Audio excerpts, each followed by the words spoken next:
തിയാനൻമെൻ സ്ക്വയറിലെ വിശാലമായ ഗ്രൗണ്ടിൽ നിന്നും ഞങ്ങൾ ഇങ്ങനെ ആ മാവോയുടെ വലിയ പടം വെച്ചേക്കുന്ന ആ ഗേറ്റിലൂടെ വെളിയിലേക്ക് പോവാണ്. അപ്പോൾ ഒരു ചൈനയുടെ നാഷണൽ ഫ്ലാഗ് അവിടെ അങ്ങോട്ട് അത് ഇറങ്ങുമ്പോൾ അതിൻ്റെ ഒരു വലതുവശത്തായിട്ട് അവിടെ നാട്ടിയിട്ടുണ്ട് വലിയ ഫ്ലാഗ്.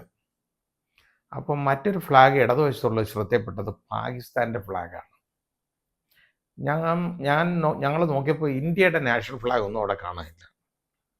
അപ്പം ഞാൻ ഈ ഗൈഡിനോട് ചോദിച്ചു, ഈ പാകിസ്ഥാൻ്റെ ഫ്ലാഗ് നാട്ടിയേക്കുന്നത് എന്താണ് എന്ന് ചോദിച്ചു. ഇന്ത്യയുടെ ഫ്ലാഗ് ഒന്നുമില്ലല്ലോ എന്ന് പറഞ്ഞപ്പോൾ അയാൾ പറഞ്ഞു, അത് പാകിസ്ഥാൻ പ്രധാനമന്ത്രി എങ്ങാണ്ട് അവിടെ ആ ദിവസങ്ങളിൽ എങ്ങാണ്ട് സന്ദർശിക്കുന്നുണ്ടെന്ന്, അതുകൊണ്ടാണ് പാകിസ്ഥാൻ്റെ ഫ്ലാഗ് വെച്ചേക്കുന്നതെന്ന്. അതെനിക്ക് വലിയ വിശ്വാസമൊന്നും തോന്നിയില്ല. ആ പറഞ്ഞപ്പോൾ അയാൾക്കും വലിയ വിശ്വാസം ഉള്ളതായിട്ട് എനിക്ക് തോന്നിയില്ല. കാരണം പാകിസ്ഥാനുമായിട്ട് ചൈനയ്ക്ക് അത്രത്തോളം അടുപ്പമുണ്ട് എന്നുള്ളതാണ് നമുക്ക് അതിൽ നിന്ന് മനസ്സിലാക്കാൻ പറ്റുന്നത്. കാരണം അങ്ങനെയുള്ള ഒരു സ്ഥലത്ത് പാകിസ്ഥാൻ്റെ ഫ്ലാഗ് മറ്റ് പല രാജ്യങ്ങളുടെയും ഫ്ലാഗ് ഉണ്ട് അവിടെ. അപ്പോൾ അവിടെ ഇവരെല്ലാം വന്നുകൊണ്ടിരിക്കുന്നതാണ്. അതൊരു വിശ്വാസയോഗ്യമായ ഒരു വർത്തമാനമായിട്ട് എനിക്ക് തോന്നിയില്ല. മാത്രമല്ല, ചൈന സന്ദർശിക്കുന്ന ഇപ്പോൾ ഒരാൾ പാകിസ്ഥാൻ പ്രധാനമന്ത്രി സന്ദർശിക്കുന്നുണ്ടെങ്കിൽ ഈ തിയാനൻമെൻ സ്ക്വയറിൽ അതിൻ്റെ ഗേറ്റിൽ അങ്ങോട്ട് വെളിയിലേക്ക് ഇറങ്ങിപ്പോകുന്നിടത്ത് പാകിസ്ഥാൻ്റെ ഫ്ലാഗ് വെക്കേണ്ട കാര്യമുണ്ടോ? എനിക്ക് അതൊന്നും തോന്നിയില്ല. പിന്നെ അത് മാത്രമല്ല, നമ്മൾ മനസ്സിലാക്കേണ്ടത് അവിടെ മിണ്ടാൻ പറ്റത്തില്ല. മിണ്ടാൻ പറ്റില്ലെന്ന് പറഞ്ഞു കഴിഞ്ഞാൽ അവിടുത്തെ ഭരണകൂടത്തിനെതിരെ ആരും സംസാരിക്കാൻ പാടില്ല. അവിടുത്തെ ഭരണത്തിലെ കാര്യങ്ങളിലും രാഷ്ട്രീയ കാര്യങ്ങളിലും ഒരു മനുഷ്യനെ ഇടപെടാൻ പാടില്ല. അത് അവിടുത്തെ വളരെ അലിഖിതമായ നിയമമാണ്.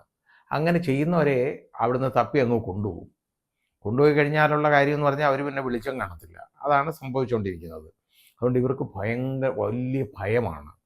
അതുകൊണ്ട് ചൈന ഇപ്പോൾ ഇവർക്ക് ലൈസൻസ് ഉണ്ട് അവിടെ ഈ ഗൈഡുകൾക്ക്. അതുകൊണ്ടാണ് ഞാൻ ആ ഗൈഡിൻ്റെ ഒന്നും പേര് പറയാത്തത്. കാരണം ആ പാവത്തിന് ഉപദ്രവത്തിലാക്കേണ്ട. ഈ ലൈസൻസ് ഉള്ളതുകൊണ്ട് ഇവരെ എവിടെ ആയാലും ഇവരെ കണ്ടുപിടിക്കാൻ പറ്റും. അവർക്ക് ആരാണെന്ന് കണ്ടുപിടിക്കാൻ പറ്റും. അവർക്ക് വലിയ ഉപദ്രവമാവും. അയാൾ അതുകൊണ്ട് ഒന്നും പറഞ്ഞില്ല.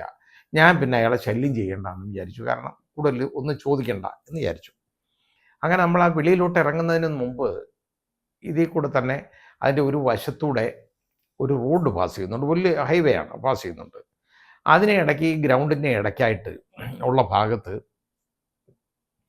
പല സ്ഥലങ്ങളിൽ ഇങ്ങനെ വലിയ സ്റ്റെൻഗണ്ണുമൊക്കെ ഘടിപ്പിച്ച് അത് സ്റ്റാൻഡിൽ ഉറപ്പിച്ച് വെച്ചിട്ട് അവിടെ ഈ പോലീസുകാരോ പട്ടാളക്കാരോ ഒക്കെ അവിടെ ഇരിപ്പുണ്ട്. ഓരോരോ ചെറിയ ചെറിയ ഷെഡ് പോലെ കെട്ടിയിട്ട് അതിനകത്ത് ഇങ്ങനെ ഇരിപ്പുണ്ട്. അതിനടുത്തൂടെ പട്ടാളക്കാരിങ്ങനെ പരേഡ് ചെയ്തു പോകുന്നു. നല്ല അച്ചടക്കത്തോടുകൂടി. അവിടെ യാതൊരു കാര്യമില്ല പരേഡ്, പക്ഷേ എപ്പോഴും അത് അവിടെ ഉള്ളതാണ്. കാരണം ഇവിടെ ഇങ്ങനൊരു ഈ സ്ഥലത്തൊരു പ്രതിഷേധം ഉണ്ടായ സ്ഥലമാണ്.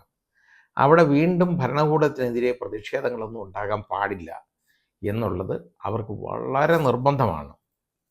ഏതായാലും അതൊക്കെ കണ്ടിട്ട് ഞങ്ങൾ വെളിയിലിറങ്ങി ബസ്സിൽ കയറിയിട്ട് ഞാൻ നേരത്തെ പറഞ്ഞല്ലോ ഈ ഫോർബിഡൻ സിറ്റി എന്ന് പറഞ്ഞു, അവിടെ അതിനടുത്തുള്ള ആ വലിയ ഗ്രൗണ്ട്, ആ ഫോർബിഡൻ സിറ്റിയുടെ അവിടോട്ട് പോവുകയാണ്. അവിടെ ചെന്നപ്പോൾ അവിടെ ഒരുപാട് കെട്ടിടങ്ങളുണ്ട്. 140 മുറികളുണ്ട് ഈ ഫോർബിഡൻ സിറ്റിയിലുള്ള കെട്ടിടങ്ങളിൽ. അതുകൊണ്ട് അവിടെ എങ്ങും മാറിപ്പോകരുത്, എല്ലാവരും ഒന്നിച്ച് നടക്കണം എന്നൊക്കെ പറഞ്ഞു. പക്ഷേ അത് ഒരുപാട് നടന്നു കഴിഞ്ഞപ്പോൾ എനിക്ക് നടന്ന് അങ്ങ് കാല് കഴിക്കുന്നു. അപ്പം ഞാൻ വിചാരിച്ചു ഇനി ഒരുപാട് നടക്കണ്ട എന്ന് വിചാരിച്ചിട്ട് ഞങ്ങൾ ഇതിന്ന് ആ ഗേറ്റിൻ്റെ വെളിയിൽ ഇത് വഴി ചോദിച്ചറിഞ്ഞു എവിടെയായി ഗൈഡ് നിൽക്കുന്നതെന്ന്. മീറ്റിംഗ് പോയിൻ്റ്, ആ മീറ്റിംഗ് പോയിൻറ്റിലേക്ക് നടക്കാം എന്ന് വിചാരിച്ച് ഞങ്ങൾ അങ്ങോട്ട് നടക്കുകയാണ്. നടന്നപ്പോൾ ഞാൻ നേരത്തെ പറഞ്ഞതുപോലെ വളരെ നല്ല വേഷവിധാനങ്ങളോടുകൂടി ഒരുങ്ങിയ സ്ത്രീകൾ, അതായത് പെൺകുട്ടികൾ അവിടെ ധാരാളം കണ്ടു കേട്ടോ. എന്തായാലും വിചാരിച്ചു ഇത് അവരെടുത്ത് ഒന്ന് ഫോട്ടോ എടുത്തോട്ടെ എന്ന് ചോദിച്ചു. എടുത്തോളാൻ പറഞ്ഞു കേട്ടോ അവർ. അപ്പോൾ ഞങ്ങളുടെ കൂടെ നിന്നൊരു ഫോട്ടോ എടുക്കാമോ എന്ന് ചോദിച്ചു. അതിന് ഭാഷ മനസ്സിലാകുന്നൊന്നും എനിക്കറിഞ്ഞൂടാ, പക്ഷെ വളരെ ചിരിച്ചുകൊണ്ട് ഈ പെൺകുട്ടികൾ സമ്മതിച്ചു. അങ്ങനെ അവരെ കൂടെ നിന്നൊരു ഫോട്ടോ എടുത്തു കേട്ടോ. അത് അവസാനം ഞാൻ ആ ഗൈഡിനോട് ചോദിച്ചു എന്താണ് ഈ വേഷവിധാനത്തിൻ്റെ പ്രത്യേകത എന്താണെന്ന് പറഞ്ഞപ്പോൾ അയാൾ പറഞ്ഞു, അങ്ങനെ ചൈനക്കാർക്ക് പ്രത്യേക വേഷമൊന്നുമില്ല. അവർക്ക് സാധാരണ അങ്ങനെ ഒരു പ്രത്യേക ഒരു വേഷവിധാനം അവർക്കില്ല. ഇതൊന്നും അവരുടെ വേഷങ്ങളല്ല. അപ്പോൾ ഇങ്ങനെയുള്ള രീതിയിലുള്ള വേഷങ്ങൾ കൊടുക്കാനായിട്ട് വലിയ വസ്ത്ര വ്യാപാരികൾ, അവർക്ക് ടെക്സ്റ്റൈൽസൊക്കെ ഒരു സ്പോൺസർ ചെയ്തേക്കുന്ന ആളുകളാണ് ഇവർ. അവരെ ഇതേപോലെ അണിഞ്ഞൊരുക്കി ആഭരണങ്ങളൊക്കെ ഇട്ട്, ആഭരണങ്ങളൊക്കെ ഉണ്ട് വലിയ, അതായത് അതൊക്കെ റോഡിലൊക്കെ ആയിരിക്കാം. ഈ പെൺകുട്ടികൾക്ക് ഒരുങ്ങി മേക്കപ്പ് ചെയ്ത് ഇടയ്ക്കിടയ്ക്ക് ഇവരൊക്കെ ടച്ച് ചെയ്ത് കൊടുക്കാൻ ആളുണ്ട് ഒക്കെ. അത് ഒക്കെ ചെയ്തു നന്നായിട്ട് ഒരുങ്ങി ഒരു 2 പേര് വീതം ഇങ്ങനെ നടക്കും. അവർ നടക്കുന്നത് ഈ ടൂറിസ്റ്റുകൾ ഇത് കണ്ട് അവിടുത്തെ അതായത് ചൈനീസ് സംസ്കാരം ഇതാണെന്നൊന്ന് കാണിക്കാൻ വേണ്ടി ചെയ്യുന്നതാണ്. പക്ഷെ അവർക്ക് അങ്ങനെ ആ വേഷമൊന്നും ചൈനക്കാരുടെ വേഷം അല്ല. നല്ല കളർഫുള്ളായിട്ടുള്ള വസ്ത്രമാണ് പലരും ഉപയോഗിച്ചേക്കുന്നത്. ഞാൻ അവിടെ ഫോട്ടോ എടുത്ത പെൺകുട്ടികൾ അതല്ല, അത്രയും വലിയ കളറല്ല, വളരെ കളർ കുറഞ്ഞതാണ്. പക്ഷേ വളരെ രസകരമായ നല്ല രീതിയിൽ തയ്ച്ച വസ്ത്രങ്ങളാണ്. അത് ഒരു ഏതെങ്കിലും അതായത് ടെക്സ്റ്റൈൽസ്, അവർക്ക് വലിയ വലിയ ടെക്സ്റ്റൈൽസ് ഇവരെ സ്പോൺസർ ചെയ്ത് വിട്ടേക്കുന്ന ഒന്നാണ് ആ ഗൈഡ് പറഞ്ഞത്. ഏതായാലും അതും കഴിഞ്ഞിട്ട് ഞങ്ങൾ വെളിയിലേക്ക് ഇറങ്ങി. വെളിയിലേക്ക് ഇറങ്ങിയപ്പോൾ നല്ല വെയിൽ. അപ്പോൾ മരത്തിൻ്റെ ഒരുപാട് മരങ്ങളുണ്ട് അവിടെ, വൃക്ഷങ്ങൾ. ആ മരത്തിൻ്റെ ചുവട്ടിൽ പലയിടത്തും ആയിട്ട് ബെഞ്ചുകൾ ഇട്ടിട്ടുണ്ട്. അതിൽ പോയി ഞങ്ങൾ ഒന്നിരുന്ന് വിശ്രമിക്കാമെന്ന് വിചാരിച്ചു. വിശ്രമിക്കാൻ തുടങ്ങിയപ്പം ഒരു കടയിൽ തൊട്ടടുത്തൊരു ചെറിയ ഷോപ്പുണ്ട്. ആ ഷോപ്പിൽ നിന്ന് ഒരുപാട് പേര്, എനിക്കാണെങ്കിൽ വളരെ വലിയ ദാഹവും വന്നു. ഞാൻ ആദ്യം പോയി അവിടുന്ന് 2 കുപ്പി വെള്ളം വാങ്ങിച്ചുകൊണ്ട് വന്നു.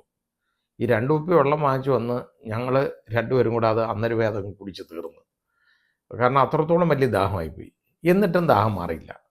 അവസാനം നോക്കിയപ്പം ആളുകൾ വന്നിട്ട് ഏതോ ഒരു പ്രത്യേക രീതിയിലുള്ള വെള്ളം വാങ്ങിച്ച് കുടിക്കുന്നു. അപ്പോൾ അത് നോക്കിയപ്പോൾ അത് വെള്ളമാണ്. ഈ വെള്ളത്തിൻ്റെ വിലയുള്ളതിനും. അപ്പം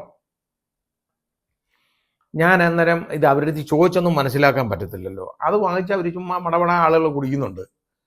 അപ്പം ഞാനതൊരെണ്ണം വാങ്ങിച്ച് നോക്കിയപ്പോൾ എന്തെന്നറിയാം, നമ്മുടെ ഈ റോസ് വാട്ടറിൻ്റെ ഒരു ടേസ്റ്റാണ് അതിന്, ആ സാധനം.